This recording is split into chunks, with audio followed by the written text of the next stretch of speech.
adanya usaha sama ini, insya-Allah kita boleh bersama bersatu dan maju seterusnya menjayakan usaha ini. Selama ini kalau orang ngomongin siapa juara ekspor beras di Asia Tenggara, yang kesebut pasti dua nama, Vietnam sama Thailand. Dua negara itu udah puluhan tahun jadi langganan pemasok beras buat negara-negara tetangganya sendiri. Tapi diam-diam, minggu kedua Agustus 2026 kemarin, ada satu kontrak dagang yang baru diteken yang bikin nama Indonesia mulai disebut-sebut di percakapan yang sama. Dan yang jadi pembelinya bukan negara sembarangan, tapi tetangga terdekat kita, Malaysia. Tapi sebelum kita masuk lebih jauh, saya mau kasih tahu satu hal dulu. Sebagian besar angka yang bakal saya sebutin di video ini datangnya dari satu sumber, yaitu keterangan resmi Kementerian Pertanian. Bukan berarti angkanya bohong, tapi penting buat kalian tahu ini versi resmi pemerintah, biar kalian nonton video ini dengan kepala yang kritis, bukan cuma manggut-manggut doang. Nah, ada satu perbandingan angka di kesepakatan ini yang kalau kalian ngerti, bakal bikin kalian mikir ulang soal siapa sebenarnya yang lagi butuh siapa. Simpan dulu, nanti kita bongkar di bagian akhir. Jadi, ceritanya begini. Pertengahan Agustus 2026, persis menjelang perayaan 81 tahun kemerdekaan kita, pemerintah lewat keterangan Menteri Pertanian Andi Amran Sulaiman mengumumkan pengiriman perdana 1.000 ton beras premium ke Malaysia. Bukan lewat pelabuhan gede kayak Tanjung Priok atau Tanjung Perak, tapi lewat jalur darat di Entikong, perbatasan Kalimantan Barat. Buat yang belum tahu, Entikong ini selama bertahun-tahun lebih sering muncul di berita soal penyelundupan atau jalur tikus, bukan soal ekspor resmi negara. Ada semacam ironi manis di sini. Jalur yang dulu identik sama hal-hal ilegal, sekarang jadi gerbang buat produk pertanian resmi kita. Kenapa harus lewat Entikong? Kenapa nggak lewat laut aja? Ini jawabannya ada di peta, bukan di politik. Tujuan pengiriman ini adalah Sarawak, wilayah Malaysia Timur yang posisinya nempel banget sama Kalimantan Barat kita. Kalau dibandingin jaraknya, dari kota-kota di Kalimantan Barat ke Sarawak itu jauh lebih dekat ketimbang dari semenanjung Malaysia sendiri ke Sarawak. Jadi secara logistik, ngirim lewat darat jelas lebih masuk akal, lebih cepat, lebih murah, risikonya lebih kecil dibanding muter lewat laut.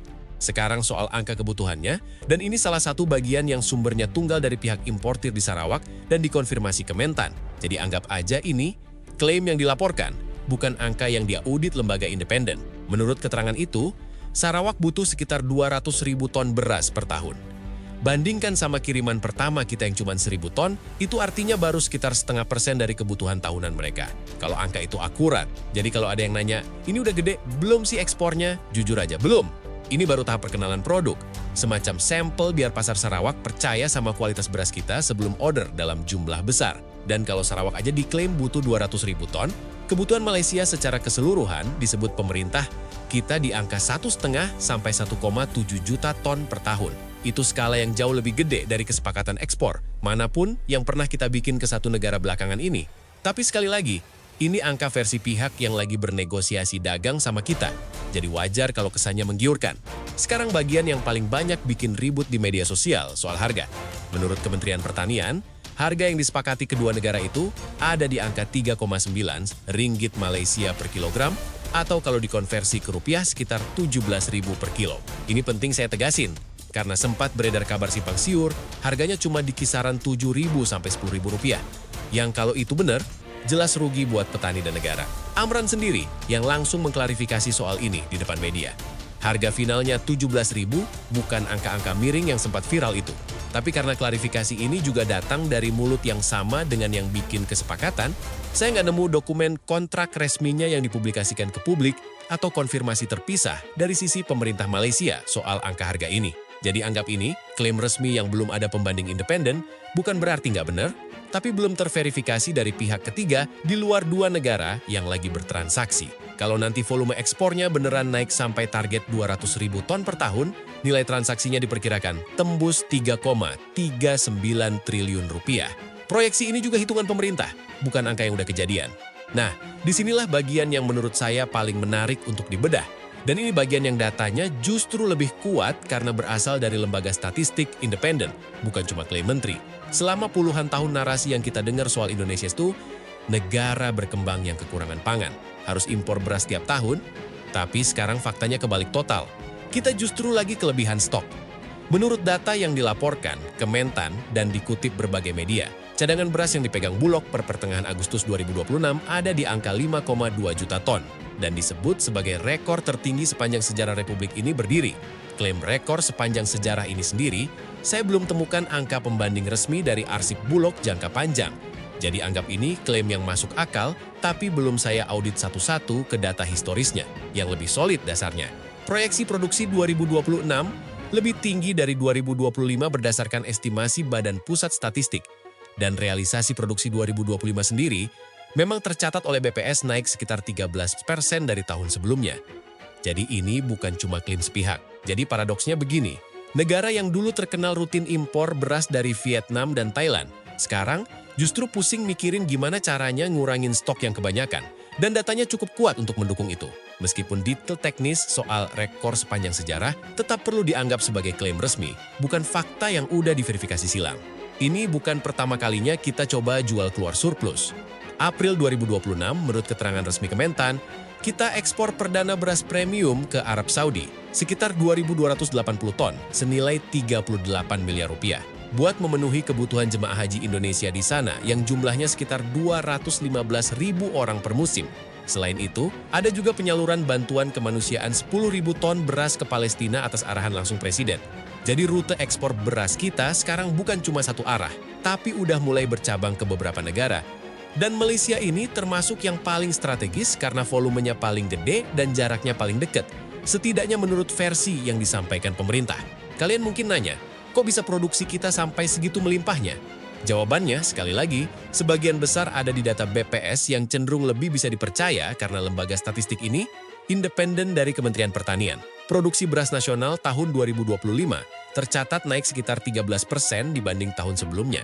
Dan proyeksi BPS buat 2026 malah diperkirakan lebih tinggi lagi. Kombinasi dari perbaikan infrastruktur irigasi, penyederhanaan distribusi pupuk, subsidi, sampai penggunaan bibit unggul yang lebih tahan kekeringan, disebut Kementan jadi faktor utama di balik lonjakan ini. Bagian penyebabnya ini lebih ke klaim kebijakan pemerintah, sementara angka produksinya sendiri yang tercatat BPS. Yang menarik, kalau kita lihat posisi Indonesia di peta produksi beras dunia berdasarkan data historis USDA, kita ini sebenarnya udah lama jadi salah satu produsen terbesar, masuk 3 besar dunia dari sisi total penyediaan beras global, di bawah Cina dan India. Masalahnya, dulu produksi besar kita itu habis buat konsumsi dalam negeri sendiri yang emang gede banget.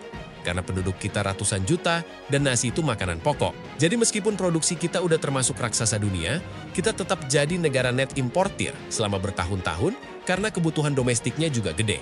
Yang berubah sekarang bukan cuma soal produksi naik, tapi produksi yang akhirnya benar-benar ngelewatin kebutuhan konsumsi bulanan kita yang disebut pemerintah ada di kisaran 2,5 sampai 2,6 juta ton per bulan. Itu titik baliknya kalau memang angka konsumsi bulanan itu akurat. Ada satu hal lagi yang menurut saya sering luput dari perhatian orang pas ngebahas topik ekspor kayak gini, nasib petaninya sendiri. Karena kadang ada yang skeptis, mikir paling ini cuma proyek pencitraan doang, petani kecil nggak dapat apa-apa.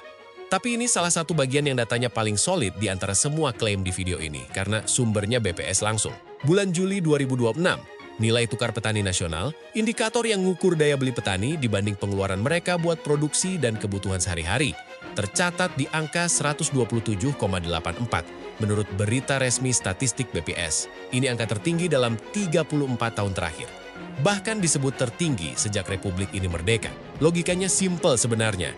Kalau beras yang diserap pemerintah dan diekspor makin banyak dengan harga yang layak, permintaan terhadap hasil panen petani otomatis naik, dan itu yang bikin harga di tingkat petani ikut terangkat.